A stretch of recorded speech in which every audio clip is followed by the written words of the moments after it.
Alors, bonsoir à toutes. J'espère que le Shabbat s'est bien passé. Et on va donc continuer notre troisième shiur.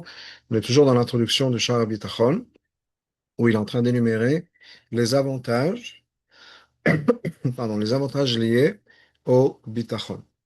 Qu'est-ce qu'on gagne en ayant du Bitachon? Et donc, je vais partager mon écran, comme ça on pourra rentrer dans le texte. Et il nous dit la chose suivante. Mehem shel haboteach be'elokim yavinu avtachato elov. Quelqu'un qui a confiance en Hachem, voilà les avantages que c'est cette aftacha, ce bitachon, cette confiance, va amener à la personne. Premièrement, shelo ya'avod zulato, on ne servira personne d'autre. La voix de Hachem, être un évêque, on ne sera pas le serviteur de quelqu'un d'autre. Shelo ikave, les ish lecha livnadam, ne pas avoir à mettre nos espoirs dans les gens et voilà, espérer que avoir prié, si on peut dire, supplier les gens. Yechal, c'est comme Yechal Moshe. Moshe a supplié Hachem. Je m'arrête là pour un instant et expliquer ce que ça veut dire. Souvent dans la vie, on a, un problème d'identité, si on peut dire, qui est on n'est pas sûr de soi. Bien sûr, c'est dans l'idée du bitachon. On n'a pas cette confiance en soi, confiance en Hachem. Et en fait, et il y a une raison pour ça, bien sûr, on se découvre, on s'identifie par rapport aux autres. C'est-à-dire qu'en fait, on vit sa vie par rapport aux autres. C'est un peu ce qu'on appelle la codépendance. C'est-à-dire que j'ai besoin, je ne vais pas dire de soutien, j'ai besoin de la validation, que quelqu'un d'autre me valide pour me confirmer moi-même, pour m'assurer moi-même. Mon identité est en fait basée sur les autres. Je suis la personne que d'autres personnes attendent de moi. Ça peut être dans plein de sujets. Ça peut être à l'école, les amis, avec les gens avec qui on va être plutôt cool, si on peut dire, on va agir d'une certaine manière pour pouvoir faire partie du groupe, être accepté dans un groupe.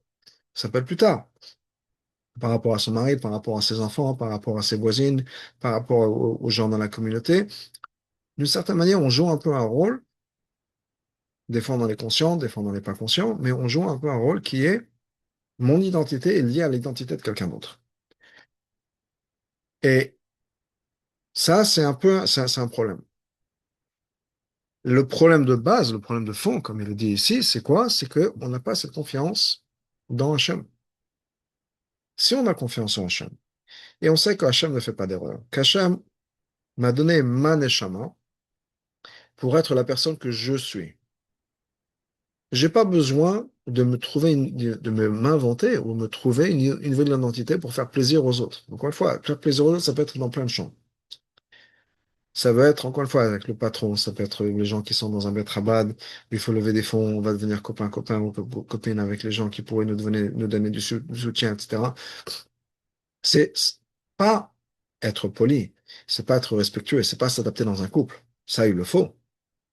C'est m'identifier par rapport à l'attente des gens. Et donc, on devient d'une certaine matière les serviteurs, ce qu'il appelle les serviteurs de l'autre.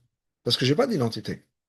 Mon identité, c'est ce que l'autre personne attend de moi-même. Donc, en fonction, je vais m'adapter à ce que l'autre personne attend de moi. Et encore une fois, je ne veux pas dire que je m'adapte à une situation. Si mon mari a certaines demandes ou certaines choses qui lui font plaisir, ou mes enfants, je leur fais plaisir. C'est pas de ça que je veux dire. C'est vraiment m'identifier par rapport aux autres. Je n'ai pas mon identité propre. Mon identité est liée aux autres. Et donc, on aura du mal à dire non aux gens. On dira toujours oui. On aura du mal à être vrai. Même quand il y a quelque chose qui me dérange profondément, je n'aurai pas nécessairement la force, le caractère de dire non à quelque chose qui me dérange ou bien à quelqu'un qui me dérange. Et ça, c'est le problème. Dans le mot du Rabbi de Kotsk, Rabbi Mendele de Kotsk, il disait la chose suivante. Un mot qui est connu, vous avez peut-être déjà entendu, mais il dit la chose suivante. Il a dit, si moi je suis moi, parce que toi tu es toi, et toi tu es toi parce que moi je suis moi, alors moi je ne suis pas moi et toi tu n'es pas toi. Je répète. Si moi je suis moi parce que toi tu es toi, et toi, tu es toi parce que moi, je suis moi. Alors, je ne suis pas moi et tu n'es pas moi. Ça veut dire quoi? Si moi, je suis moi par rapport à toi. Si mon identité est définie par rapport à toi, à ton identité ou tes attentes de moi, et ton identité à toi est déterminée par mon identité à moi, tu n'as pas d'identité et je n'ai pas d'identité. Par contre, si toi, tu es toi parce que toi, tu es toi, et que moi, je suis moi parce que moi, je suis moi, alors dans ce cas-là, hein, on peut commencer à avoir une relation. Si je sais qui je suis, et je sais, et toi, tu sais qui tu es, on peut, en ce cas-là, rentrer dans une conversation. Ça peut être dans un couple, ça peut être dans n'importe quelle relation. Bon, je me suis excusé la semaine dernière, je le refais encore une fois. J'ai un peu cette lentille, si on peut dire, sévère de parler du couple. Parce que pour moi, c'est un exemple parfait de cette relation entre de confiance, etc. Mais c'est vrai dans n'importe quelle relation. Quelle est mon identité? Et si je n'ai pas confiance, j'ai peur. Mettons ça comme ça, une peur. Et c'est souvent comme ça que ça commence. En tant qu'enfant, on veut faire plaisir à papa et maman. On veut faire plaisir à ses amis, on veut faire plaisir à ses professeurs, à l'école, etc. Et donc, on ne va pas nécessairement être vrai avec soi-même. On aura peur de dire certaines choses, on a peur d'exprimer certaines choses, on a peur de dire la vérité. Et donc, on commence depuis un certain âge, jeune, à s'inventer une identité basée sur les autres, sur les attentes des autres. Mais si j'ai assez confiance en moi, alors en tant qu'enfant, c'est difficile, mais en tant qu'adulte. En tant qu'adulte, on a besoin de dépasser et de réparer, si on peut dire, de guérir de toutes ces années d'enfance où on s'est adapté parce qu'on avait peur d'ouvrir la bouche. Et peut-être qu'il fallait respecter parce qu'on était dans un environnement où on avait besoin de ne pas être nécessairement dire la vérité, parce qu'on serait puni, parce qu'on serait... Il n'y a pas de jugement par rapport à ça. C'est l'expérience de beaucoup de gens. À travers l'enfance, effectivement, on doit s'adapter, on apprend à s'adapter en étant pas nécessairement vrai avec soi-même. Et encore une fois, je ne veux pas dire qu'être vrai avec soi-même, ça veut dire quoi? Ça veut dire, j'en ai rien à faire, j'arrête d'être poli, j'arrête d'être respectueux ou respectueuse. C'est pas du tout ce que je veux dire. Il faut être poli, il faut être respectueux. Il faut, si on peut aider les gens, pourquoi pas. Mais ne pas se définir par rapport aux autres. Ne pas avoir peur, il va le dire un peu, de dire non si on ne peut pas. S'il y a quelque chose qui nous dérange, pour X raison, de dire non. Mais ça vient de quoi? Ça vient d'une identité et d'une confiance en soi, pas par gava, pas comment ça s'appelle? Parce qu'on se sent mieux que tout le monde. Ça vient parce que je sais que Hachem m'a choisi, j'ai confiance en Hachem et j'ai pas besoin de m'adapter aux autres pour leur faire plaisir. Ma valeur vient d'Hachem, pas de mon patron, pas des gens autour de moi, pas de la communauté, du qu'en dira-t-on. Ma valeur personnelle vient de moi. Et s'il y a quelque chose, encore une fois, et qui rentre dans l'halakha, c'est pas un cours de halakha, c'est pas un cours dans le sens où je suis le mashpia de personne, et c'est pas ma place de vous dire quoi que ce soit, c'est pas l'idée. Mais si on est dans une situation où on est vrai avec soi-même, on est mieux parce qu'on a confiance en Hachem. On n'a pas peur de décevoir les gens autour de nous. Et donc, on va s'adapter, on va faire des choses sur lesquelles on n'est pas confortable parce qu'on a peur de décevoir les autres. Si on a peur de personne, on fait uniquement confiance à Hachem, lo yavod zulator, on sera l'esclave de personne. Velo ikave leish lo yachal ben adam. On ne va pas mettre nos espoirs dans quelqu'un.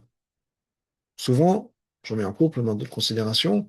Voilà, j'ai besoin que mon mari me valide. J'ai besoin que mes enfants me valident. Et si mes enfants ne sont pas comme je les attends, qu'est-ce que ça veut dire de moi? Qu'est-ce que ça veut dire de moi en tant que mère? Qu'est-ce que ça veut dire de moi en tant que femme? Si il y a A, B ou C qui se passe dans ma vie et dans ma famille. La maison n'est pas parfaite à 100%, où les enfants ne sont pas habillés avec les nœuds dans les cheveux, etc., les barrettes exactement comme il faut, où ils auront, au lieu d'avoir un 20 sur 20, ils auront un 18 sur 20, ou un 15 sur 20, ou un 10 sur 20. Est-ce que je pense qu'est-ce que, de ce que ça veut dire sur moi, que la réflexion que ça a sur moi, ou bien c'est mes enfants, je dois gérer mes enfants, je dois faire le mieux pour mes enfants. Et si le mieux pour mes enfants, c'est de les pousser académiquement, je le ferai. Si le mieux pour mes enfants, c'est de les accepter tels qu'ils sont, je ferai ça. J'ai pas peur du regard des autres. Et donc, je dépends de personne. Il continue en disant, je ne veux pas les servir en essayant de leur faire plaisir à eux. Je ne veux pas vivre ma vie en fonction du plaisir des autres. Lo yachnif lahem, je ne vais pas leur mentir en disant oui, vous êtes les plus beaux, les plus gentils, de peur, encore une fois, hein, de perdre ma valeur. Est-ce qu'on a peur de dire non à des gens? Est-ce qu'on a peur de dire non à quelqu'un? Encore une fois, je ne dis pas pour faire plaisir, je dis encore une fois, On peut faire, c'est bien de faire plaisir, c'est bien de dire oui à des gens, c'est bien de dire oui à des mitzvot. Mais est-ce que je le fais parce que je me sens coincé et obligé, alors qu'en fait, j'ai pas vraiment envie, ou bien est-ce que je le fais vraiment de bonne volonté? Hanifa, ça fait partie de ça. Hanifa, c'est quoi? C'est une politesse diplomatique, si on peut dire. C'est pas parce que je suis poli. C'est vraiment, euh, je trouve pas le mot tout de suite, c'est vraiment mentir aux gens pour leur faire plaisir. Vous êtes les plus beaux, les plus belles, les plus gentils. Ah là là, c'est rire aux blagues de quelqu'un qui on trouve à la blague, on la trouve nulle. On va rire quand même à la blague parce que si je vais pas rire à la blague, qu'est-ce qui va se passer? Je vais être mal vu, mal perçu.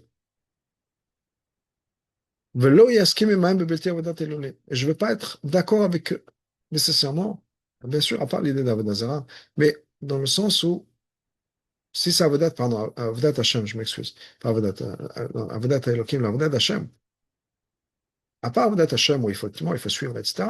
Mais j'ai pas besoin d'être d'accord avec tout le monde, j'ai pas besoin, encore une fois, il revient dans la même idée. J'ai pas besoin de faire plaisir à tout le monde, j'ai pas besoin d'être d'accord avec tout le monde. Là, il fera des j'aurai peur de rien du tout. J'aurais pas peur de d'émettre mon opinion. Parce qu'il y a cette liberté et libération de soi-même avec le bitachon qui vient avec Hachem.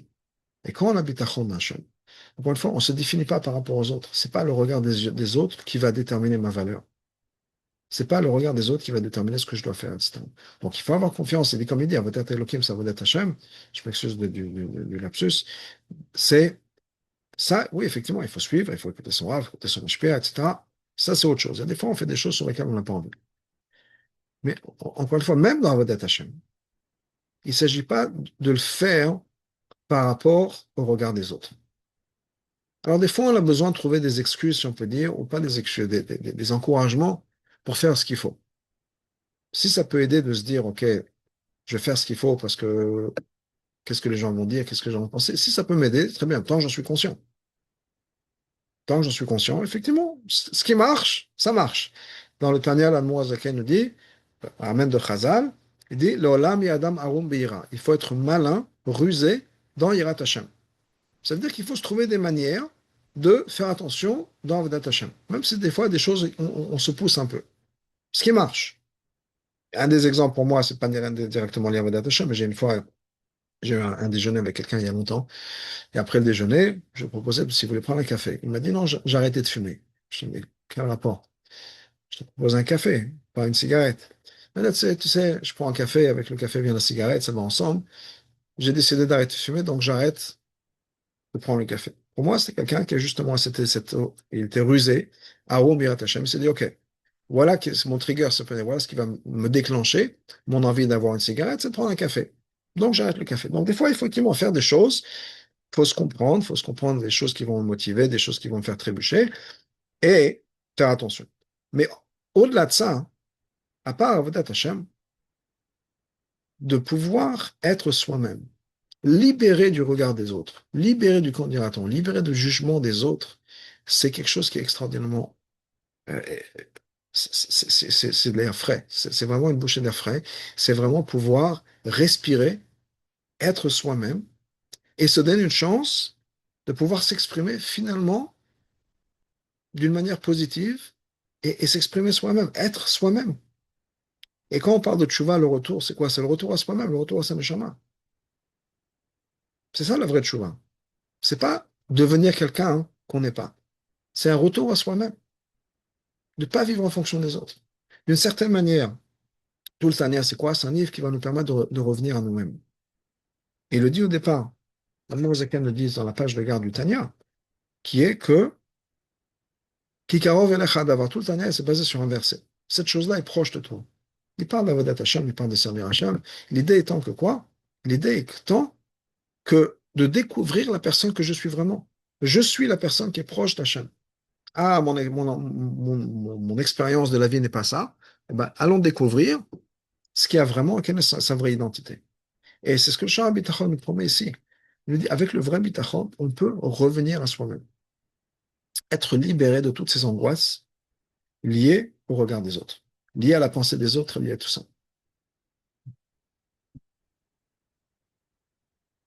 Un instant.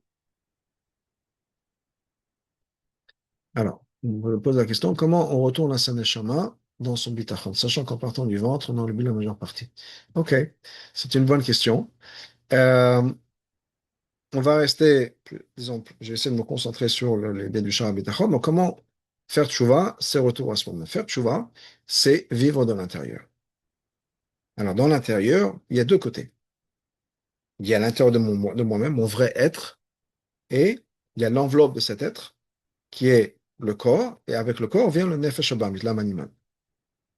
L'âme animale, le nefesh habamit, mon corps, est plus ou moins le monde intermédiaire entre mon monde intérieur et le monde extérieur. Avec quoi est-ce que je touche? Avec quoi est-ce que je mange? Avec quoi est-ce que je parle avec les gens? Je communique. J'apprends à découvrir le monde avec mon corps, avec mes mains, avec ma bouche, avec mes yeux, avec mon regard, avec mon cerveau. Tout ça, c'est le monde de l'extérieur. Et j'apprends au fur et à mesure, je reviens à l'enfance, à déterminer mon identité par rapport au regard des autres. Comment est-ce que je sais si je suis plus grand, plus petit que la moyenne? Ben, je regarde dans la classe. Est-ce que tout le monde est plus bas que moi, plus petit que moi? Est-ce que tout le monde est plus grand que moi? Est-ce que je suis plus ou moins au milieu? J'apprends à définir ça. Est-ce que quand je dis une blague, les gens rigolent ou les gens rigolent pas? Est-ce que je suis populaire? Est-ce que j'ai deux amis? Est-ce que j'ai 10 amis? Est-ce qu'il y a personne qui veut devenir mon ami? On apprend à se connaître avec le regard des autres ou en se situant par rapport aux autres. Et c'est ce que je disais tout à l'heure. C'est une habitude qui est normale, qui est humaine, qui est la norme sur la planète Terre, mais la Neshama n'a pas cette vision du monde. La Neshama est là en mission, elle sait que sa valeur, elle vient d'Hachem. Une Neshama n'a pas d'âge, une Neshama n'a pas de taille, si on peut dire. Il n'y a pas de qualité plus ou moins grande au niveau de la Neshama. Est-ce que je suis mieux, est-ce que je suis pas mieux? Chacun a son travail à faire. Donc, quand on arrive à vivre dans l'intérieur, dans le monde de la Neshama, c'est-à-dire dans le monde du divin, c'est-à-dire dans le monde du Bitachon, ma vie, mon regard sur le monde, c'est pas le regard de mon corps, c'est pas le regard de mon nefesh habamit, c'est pas le regard de l'extérieur, mais c'est un regard de l'intérieur. Je vis ma vie dans l'intérieur. Je suis la personne que je suis parce que je suis, comme le rabbi de Kotzke le disait. Pas parce que à cause du regard des autres. Je me définis pas par rapport à la valeur que les gens me donnent. Et quand je dis regard des autres, c'est pas juste le jugement. Des fois, c'est dans ma tête. Qu'est-ce que je pense que mon mari va penser de moi? Qu'est-ce que je pense que ma belle-mère va penser de moi? Qu'est-ce que je pense que mes enfants vont penser de moi?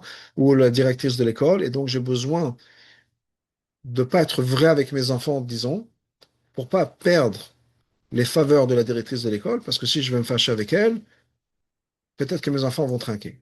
Et peut-être que c'est une réalité. Il n'y a pas de souci. Mais au moins, il faut en être conscient. Donc, effectivement, des fois, on vit dans un monde où si je vais fâcher la directrice de l'école, elle va s'en prendre aux enfants. J'espère que c'est le cas dans aucune école. Mais disons qu'il pourrait y avoir des choses pareilles. C'est pas que je joue le jeu dans le sens où c'est pas que je vais m'identifier et que je vais perdre mon identité. Je vais dire à mes enfants, regardez, voilà, ou pas avec mes enfants, c'est la manière en fonction de l'âge et la manière dont on va parler, etc. Je peux leur dire, regardez, il faut faire attention. Non, on va travailler avec la directrice. J'ai peur que, ou j'ai pas envie qu'elle s'en prenne à vous, et donc on va jouer les jeux, on va jouer le jeu de manière intelligente. Il n'y a pas de souci. Tant qu'on sait identifier les problèmes, on sait identifier exactement ce qui se passe. De pas se perdre. Donc, quand on vit dans un monde de l'extérieur, basé sur le retour, le feedback de l'extérieur, et que mon identité dépend de l'extérieur, on s'est perdu.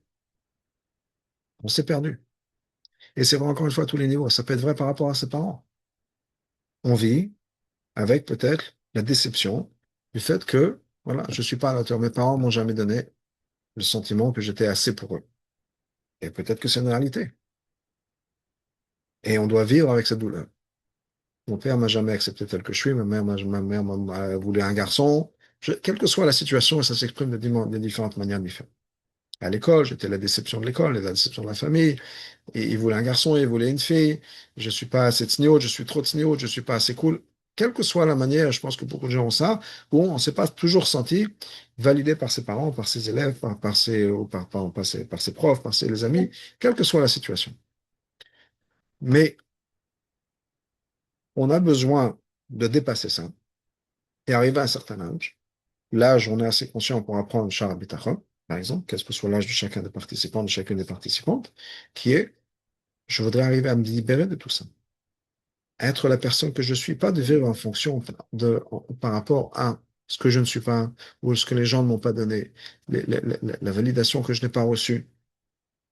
Tout ça, c'est vrai. Et c'est une douleur qui est là, c'est des cicatrices qui sont là, il n'y a pas de souci. Et c'est peut-être des cicatrices qui continuent encore une fois, dans le sens où j'ai toujours pas ça. J'ai besoin du retour de mes enfants, j'ai besoin du retour de mon mari, j'ai besoin du retour de telle et telle personne, de mes amis. Et des fois, on l'a pas à l'auteur de ce qu'on attend, et ça fait mal. Et il faut pouvoir en parler, il faut pouvoir en communiquer, etc. Mais ce qu'il nous propose ici, le Shah Bitachon, c'est de nous libérer de tout ça. Ça ne veut pas dire qu'on n'a pas besoin que notre mari soit gentil avec nous ou nous valide, ou que nos enfants nous disent, soient polis avec leur maman. Ça veut dire que je peux être libéré de ces angoisses-là, libéré de ces attentes, et être heureuse. Je suis heureuse dans ma vie, je suis bien dans mes baskets. Si en plus de ça, j'ai des enfants qui m'adorent, j'ai un mari qui m'adore, encore mieux. Mais l'œil pradou nyanim, pour revenir à ça, je ne veux pas avoir peur, vivre dans la peur ou vivre dans l'angoisse de l'attente de quelque chose qui arrivera ou qui n'arrivera pas. Et c'est ce qu'il propose justement dissoudre, pardon, de dissoudre ces angoisses, dissoudre ces attentes. Et ce que je disais tout à l'heure, la tchouva dans le sens où j'avis dans le monde intérieur et j'oublie, pas que j'oublie, mais je ne vais pas me baser ma vie et mon regard de moi-même, mon identité sur le monde à l'extérieur. C'est ce que le Bitachon nous propose. Et je lis ça aussi en l'idée de tchouva. Tchouva, c'est retourner à une vie de l'intérieur. Pas vivre en étant dans l'extérieur. L'intérieur, c'est Hachem. Voilà, j'espère avoir pu répondre longuement, mais avant la question. Alors, c'est vrai qu'effectivement, on a perdu une partie de sa neshama, si on peut dire, à la naissance. Et c'est une réalité. Et c'est pour ça qu'on est né. Pour faire justement ce chemin, pas parce qu'on nous l'a donné, parce qu'on l'a gagné. On l'a mérité. Donc, la neshama vient ici sur Terre et elle fait le travail avec le corps, etc. Après, neshama a pu rester en haut, au Gan Eden. Mais par l'intermédiaire du travail que neshama fait ici, sur Terre, la neshama elle-même s'élève, à part la transformation qu'on a créée dans le monde. Et la neshama gagne parce que ce qu'elle a maintenant, c'est quelque chose qui a été travaillé, qui a été mérité, qui a été gagné. C'était pas un cadeau de manière naturelle, on a toujours ça. C'est un peu la différence entre bon, l'amour qu'on a d'un bébé, si on peut dire, qui fait rien, et l'amour qu'on a des enfants ou des enfants adultes. Un bébé, il est complètement dépendant de nous. Alors bien sûr, on est très content qu'un bébé il nous sourie, il nous fasse des sourires, etc. Mais il y a quelque chose de profond d'avoir des relations avec des enfants qui sont plus matures et qui, par exemple, des enfants adultes, et qui nous appellent pour avoir nos conseils. C'est quelque chose de complètement différent parce qu'ils ont le choix. Et on se sent choisi quand un enfant adulte m'appelle en disant papa, maman, je voudrais votre conseil, ou qu'est-ce que vous en pensez, etc. C'est une autre expérience.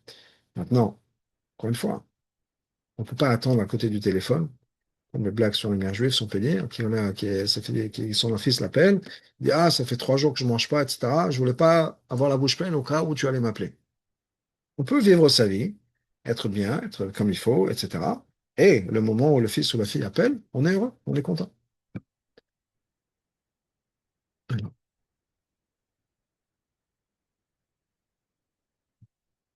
Je n'ai pas la réponse, j'espère que tout va bien. Est-ce que le son est revenu? Si le son n'est pas revenu, dites-moi. J'espère que le son est revenu.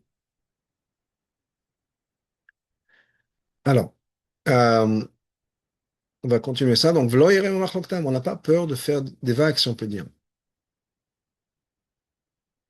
Ok. Donc, j'imagine que voilà. Merci d'avoir répondu. Tout va bien. Donc, l'Oya Marloquette, on n'a pas peur de faire des vagues. La Marloquette, encore une fois, ça ne veut pas dire qu'il faut aller faire des Marloquettes. Et que s'il y a quelque chose qui doit être dit, même si ça va faire des vagues, bon, on n'a pas peur de le dire. Et on le dit. Et on est fier de le dire, etc.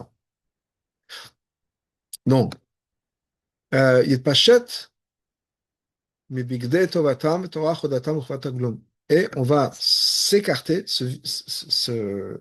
s'enlever des vêtements de Tovot, si on peut dire, ou bien de se fatiguer, de faire des efforts pour faire plaisir aux gens, pour se faire accepter. Encore une fois, ça ne veut pas dire qu'il ne faut pas être gentil ou pas être poli.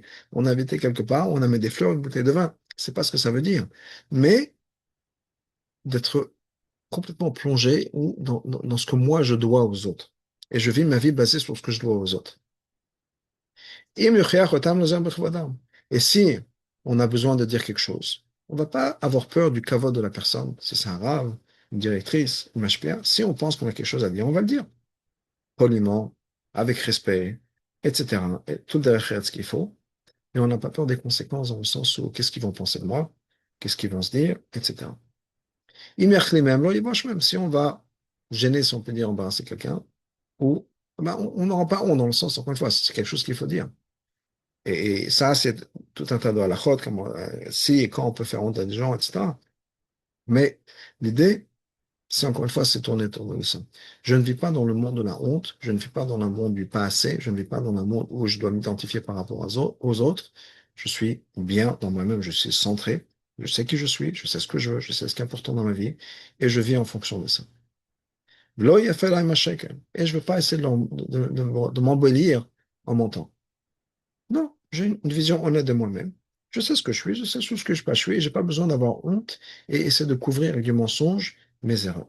Donc ça, c'est encore un autre avantage, ou une liste d'avantages que le Rabbeinu Bachai nous donne quand on a le bitachon, on est libéré de toutes ces angoisses par rapport aux autres. On ne vit plus par rapport aux autres ou à travers les autres. On est soi-même, on est centré, on a confiance en Hachem, on est bien et on peut faire ce qu'on veut. Une fois, avec respect, en respectant l'halakha, c'est pas le sujet. Mais c'est ce fardeau qu'on pose, les attentes des autres. On doit porter les attentes des autres. On est angoissé si on n'a pas exactement reçu ce qu'on attendait des autres. L'amour, être validé, être comprise, etc. Non, libérer tout ça. Je suis la personne que j'ai. Si j'ai besoin d'aide, je vais aller chercher l'aide dont j'ai besoin, que ce soit une amie, que ce soit un HPA, que ce soit un RAF, que ce soit mon mari et les enfants. Il n'y a pas de souci, je peux demander de l'aide. J'ai pas honte de demander l'aide. Et si j'ai besoin de quelque chose, je le dis. Il n'y a pas de sujet, il y a pas de honte à voir, de ne pas se dire, ah, c'est pas confortable, c'est pas agréable, qu'est-ce qu'il va se dire, qu'est-ce qu'il va penser, qu'est-ce qu'elles vont penser. Non, on est libéré de tout ça. Donc, c'est ce programme, si on peut dire, un des avantages du Bitachon, et je pense que c'est quelque chose qui est extrêmement important. En tout cas, pour moi, ça me parle, parce que c'est pas évident tout ça. Je suis un beau parleur, mais euh, de sortir du regard des autres, de l'attente des autres, c'est pas toujours évident. Et donc, c'est voilà ce qu'il nous propose, en ayant le Bitachon, ce pouvoir souffler, de pouvoir enlever ce poids qu'on a sur les épaules des attentes des autres, et de vraiment vivre dans l'intérieur. Voilà, je vais arrêter l'enregistrement. Partage, il y a des questions.